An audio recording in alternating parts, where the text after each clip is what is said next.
дар Тоҷикистон аз соҳибони мошинҳое ки рақамаш аз 4 адади 1 иборат аст, хоста шудааст ки ҳарчи зуд онро дигар кунанд. дар ин бора рӯзи 17 феврал чанд ронанда аз гӯшаҳои гуногуни Тоҷикистон ба Радиои Озодӣ шикоят карданд.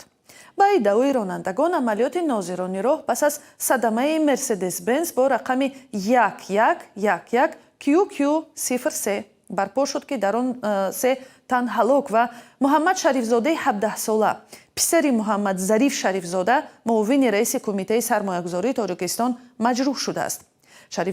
Шарифзода хешованди як домоди президенти Тоҷикистон аст.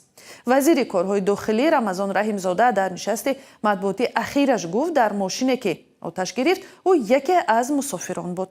мақомот ба таври расмӣ амалиёти барчидани рақамҳои 1111-ро тасдиқ ё рад намекунанд.